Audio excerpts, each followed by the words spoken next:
subscribe. Trying to help those algorithms here on YouTube. There's something that told me today I should make a video about two subjects that are, excuse me, sorry, that are against modern science, and people will claim that their religious texts support these ideas. And so the question has to be begged, what's the truth? And how do we approach these questions? Now, the two issues are the flat earth idea. I won't even call it a theory, because it's, as far as I'm concerned, proved to be false conclusively, although it's quite fascinating. The next one is the hollow earth theory, which I am open to consider personally. And I don't feel that there's enough conclusive evidence to debunk the hollow earth theory. Now,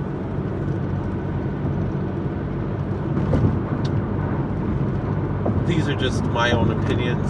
I don't know for sure. I've never been to space.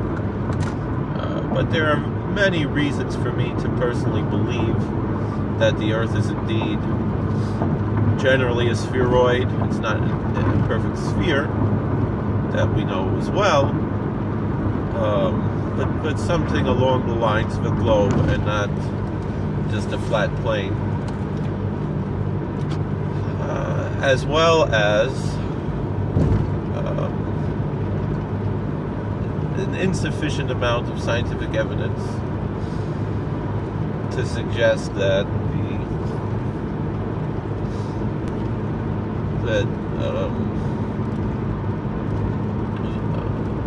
the Earth is indeed filled completely the way it's understood with, the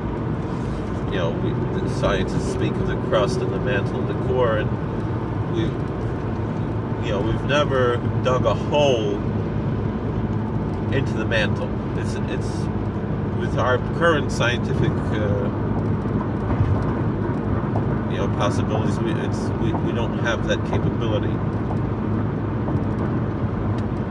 And whatever people think about volcanoes, this and that, extinct volcanoes, the natural holes, again, those don't necessarily prove.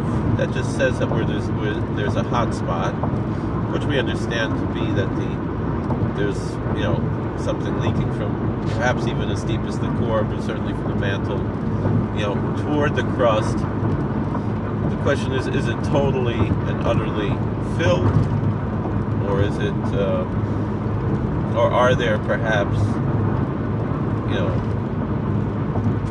different hollow areas within the Earth? And there are many, many different theories about what goes on inside the Earth, and science fiction,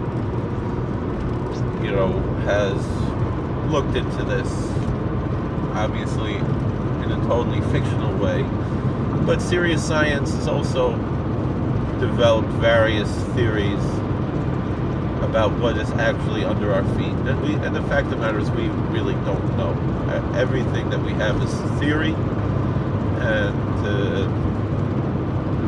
there are many different possibilities, although there are many strong reasons why scientists should believe that the most accepted theory of the model of how we have the crust and the outer crust and the inner crust and the mantle and the outer core and the inner core,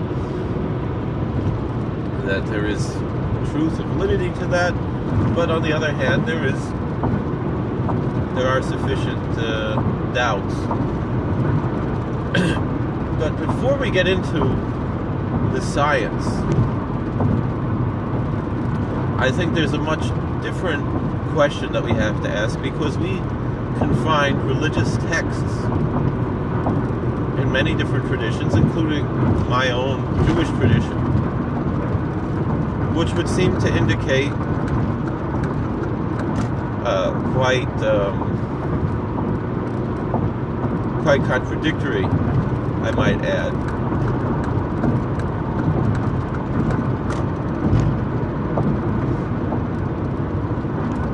Some things that would indicate a flat Earth, some that would indicate a round Earth within our traditions.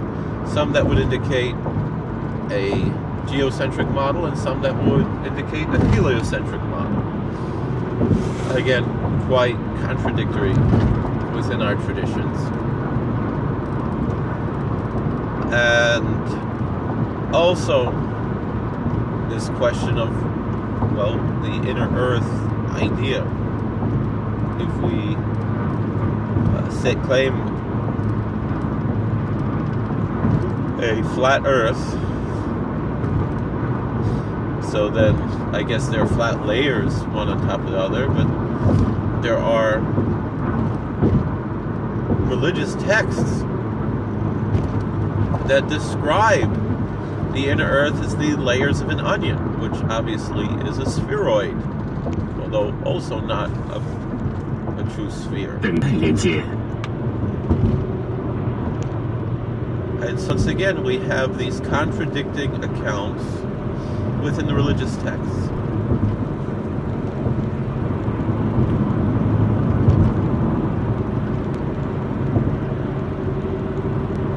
Now,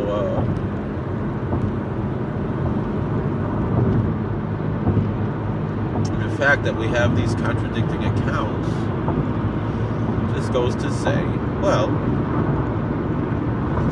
there are different theories and different ideas, just like we have today.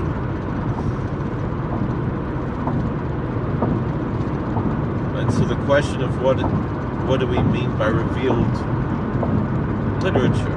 What is the significance of the revelation? What exactly is revealed and what exactly is not revealed? And these are very complicated questions. In both in comparative religion, world religion, as well as within the study of particular faiths, including my own, including the Jewish religion.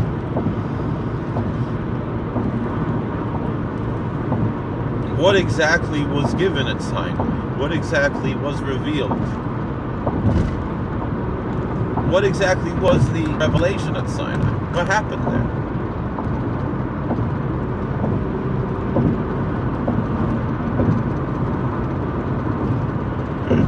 All of these questions, beg answer. What exactly are we talking about?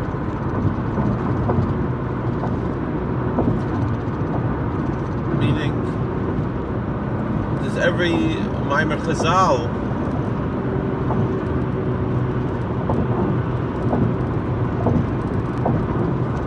mean something?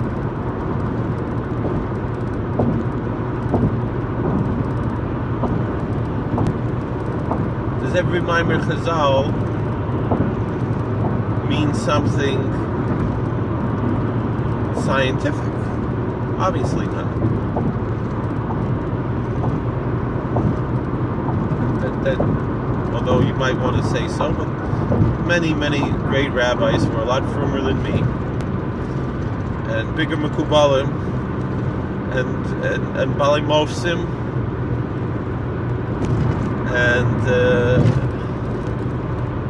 and yet they did not believe that every word that Chazal say, that our sages in the Talmud and the Midrash and the Zohar say, is meant to be understood as a literal scientific fact. Great Rishonim and Achronim taught this. However, that doesn't mean that it's disposable. As one very good friend of mine often suggests, that we have all these different opinions and these different ideas, and they're disposable. They're not really disposable. It's just they mean something deeper. They mean something else. To take it just at face value is a mistake.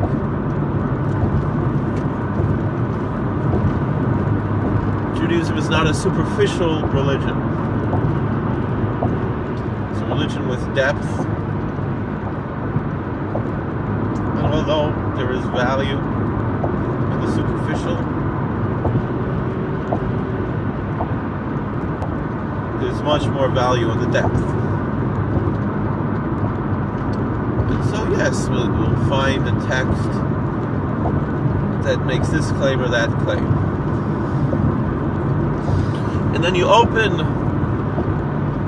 a sefer from an Achron, from my holy Zayda, the Maharal Prague, Zechusik and Leno. A man who we can't imagine his holiness.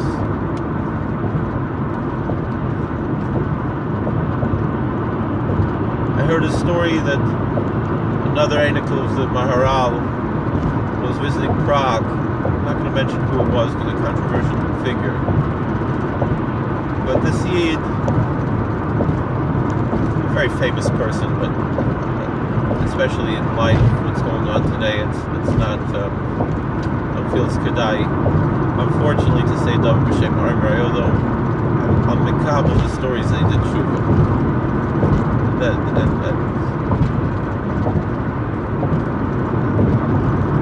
That I will be mekabel, and I hope some kind of tikkun can be. Very famous person. He said he was visiting Prague while the communists were there, and there was a communist tour guide who said, obviously, we today don't believe in such fairy tales as the golem and so forth. And this famous person mentioned that he's an Einikul from the Maharal of Prague. And this communist tittered. He shook when he heard that this man was an Einikul from Maharal of Prague. And yet, when we open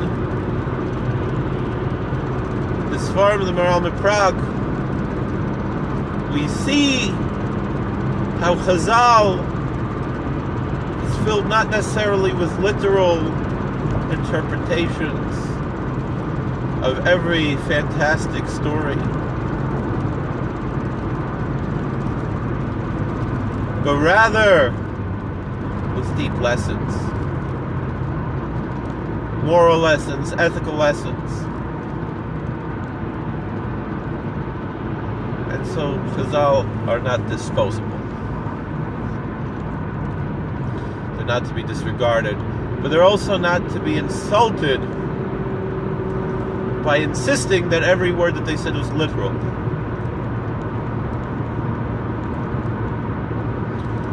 And if that's the case with the Chazal, Allah is kama v'kama, with our Mikra, with the Bible, with Scripture, with Tanakh. Open up, people.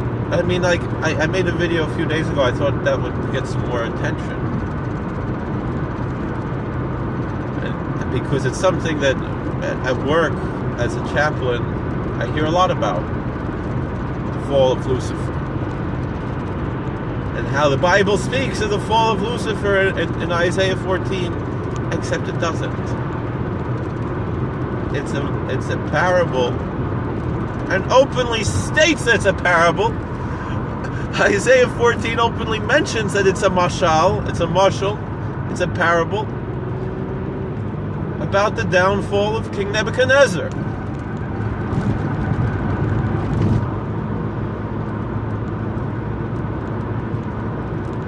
And yet people insist on taking one verse and making a whole theology about it. About how Lucifer was the greatest of the angels and he rebelled against Almighty God and was sent to hell and became this evil, Denzian with all of this power and all of his minions of demons. And that's not what the Bible says. And so how many people, they pride themselves on being solo scriptura, and yet they say this is what the Bible says. But that's not solo scriptura. That is your interpretation of Scripture, which I don't forgive you. Just like we have our interpretations, you can have your interpretations. But don't go around and saying, I am therefore a solo scripturanic. Because you're not. I know there was a movie that Rabbi Beryl Wine, he made about the Rambam with Leonard Nimoy Alav Shalom. And Nimoy played one movie Rashi HaKodesh and one movie the Rambam HaKodesh. And Helig Azay the Rashi HaKodesh. And the Rambam HaKodesh, maybe also a Zayda, who knows? Probably there weren't that many people in those days, and you wind up having more Zaydas when you go back 1,000 years. You can have more Zaydas than there were people in the world. So it's most likely the Rambam is Ocha Zayda. We don't know. All right, Rashi we know. We've stumbled Rashi a few times. Not to say that everyone is descended from everyone else. That's not what we're saying. Is you have the same Zeta probably a few thousand times. So anyway, in that video that Rabbi Wine made, the Rambam says to the Karaites who prided themselves on being solo scriptura, you claim that you don't follow traditions. You only follow the Bible, and yet all you do are just your own interpretations and your own new traditions.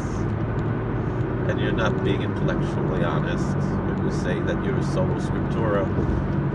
I've met some honest solo scriptura people, but I remember when I first was a Rav in Richmond, one of the first phone calls I got in my office from someone outside of my own circles was a pastor of Seventh-day Adventist church, and I didn't have his answer, but I told him I would get back to him, and I should have known it, but quite often we'll read things and not understand and not recognize the significance of what we're reading. And so this pastor, wanted to know, is there any scriptural basis for the Jewish claim that Shavuos, that the Feast of Pentecost can fall on any day of the week, and that the Omer count and the Korban Omer is not always on Sunday, but it's whichever day the second day of Pesach is, the second day of the Feast of Unleavened Bread, the Passover, the second day of Passover. And I said, I know there is one, I'm not sure, but I'll get back to you. And thank God for Rav Shamshon Paul Hirsch, it's an amazing thing that there was such a Yid in the 19th century in Germany when he was so needed. And we still need him today. Rav Hirsch. And Rav Hirsch said,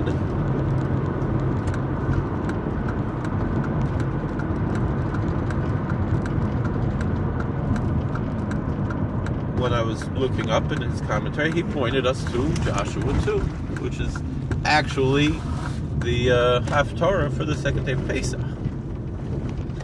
So we should have known it. And there it says, Mimachras Pesach, day after the Passover. There you have it. It's in the Bible. So why then did the Sadducees and the Karaites and most Christians insist that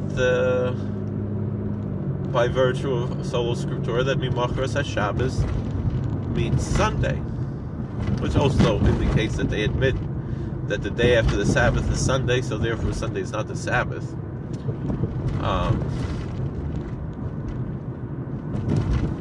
But what's going on here? What are we talking about? And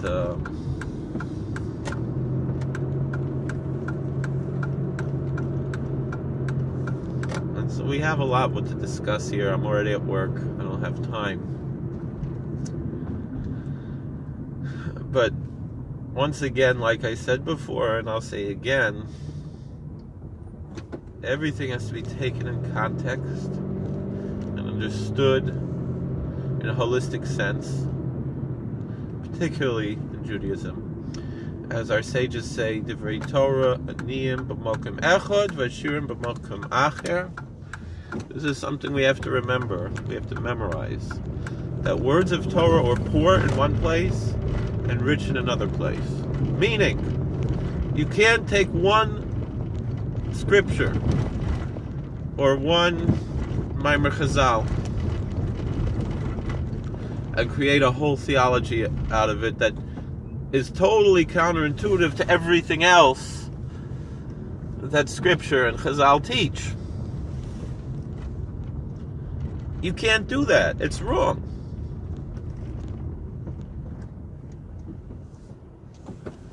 It's wrong. Is there room for me up here?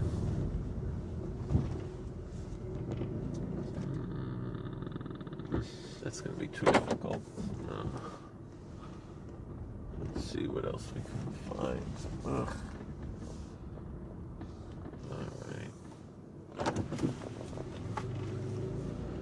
So, are there any spaces on that side?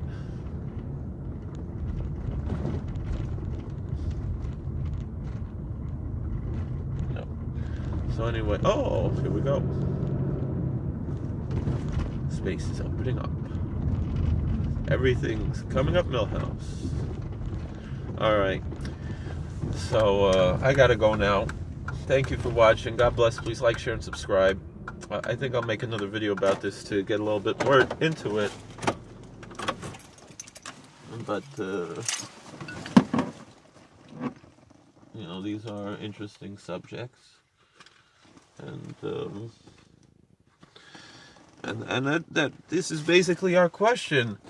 You know, what does Scripture really say about, is the earth flat, is the earth round? The answer is, that's not the job of Scripture, to tell us if the earth is round or flat. I'm sorry. That's not the job of Chazal. It's true. But we can talk about that later. However, they do discuss these things. And so, they were occasionally involved in extracurricular activities. But truth is not always literal truth. Alright, well, thank you for watching. God bless. Please like, share, and subscribe. Comment, and we'll talk later. Be well.